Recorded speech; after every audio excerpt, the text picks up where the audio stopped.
Welcome back. Route Mobile is down 3.5% today. It's down 35% since the start of the year. And the last 1 year has been difficult. Route Mobile stock price is 53% off from its 52-week high. Gautam Badalia, the CEO of the company, is now joining in with his view on the upcoming year. Gautam, thank you very much for joining in. This is Rima here. Has Q4 panned out in line with your expectations? I remember the January conversation, or the early February, you had indicated or you had hoped that Q4 will be better than Q3. But that's not played out. Q4 is similar to Q3. So was it worse than your expectations? And where did the miss come, if at all? Yeah, good morning, everyone, and thanks for having me here. So if you look at, I think, the overall performance for the year, I think we have done really well. I'll say, in terms of demonstrating industry-leading growth rate. As you rightly said, Q4 was at par with Q3 in terms of the revenue run rate. What actually transpired was one large global technology client. Actually, they phased out one of their platform, and then they also started moving the authentication and notification messaging over different communication channels. So that was a little bit of a headwind for the quarter. But for that, I think overall from a revenue standpoint, I think we have done well. Regional businesses, I think they have done and shaped up well in terms of demonstrating growth. We have grown, the volumes by 15% on an annual basis. I think the pain has largely been around the hyperscalers and also around some of the aggregator business. So some of that, I think, because of trust deficit issues around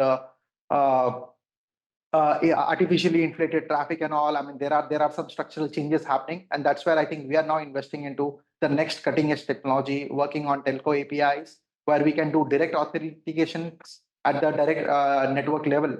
And then by virtue of being part of a large group within Proximus, I think we are able to now score on credibility with some of these large hyperscalers. And I think in due course, I think you will see some amount of, this pain recede meaningfully, and it should then translate into decent growth, from some of these hyperscalers.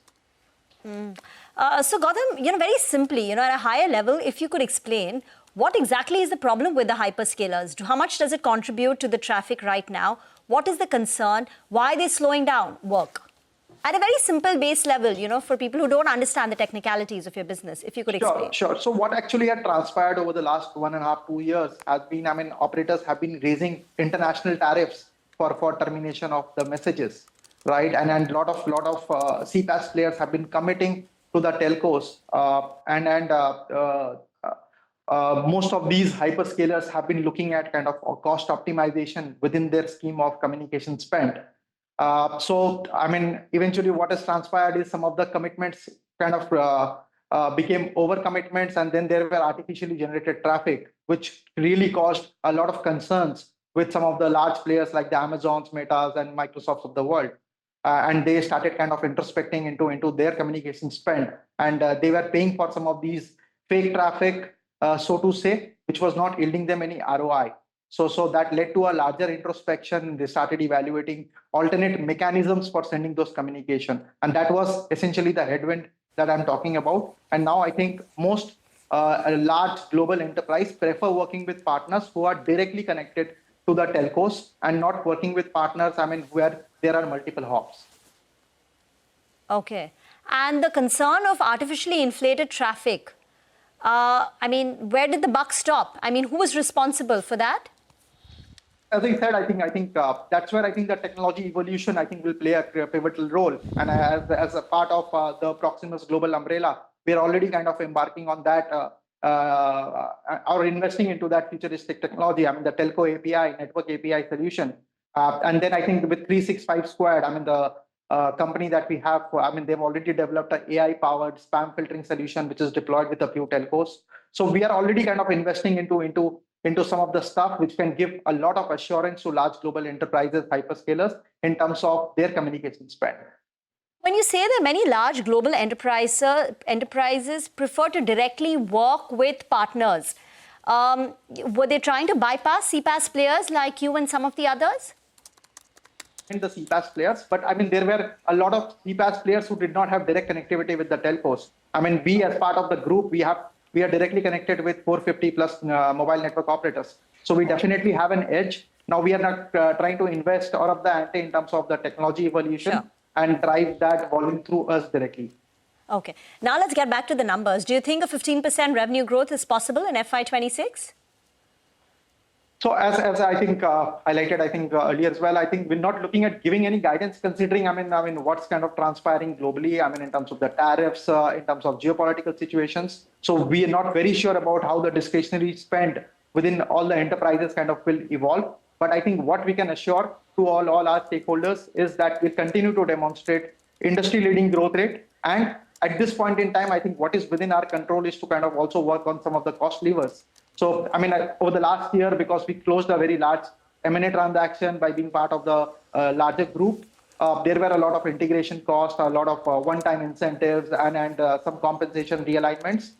So some of those things are, I mean, in the past, we are now looking at some of the cost levers, automating some of the internal processes through AI.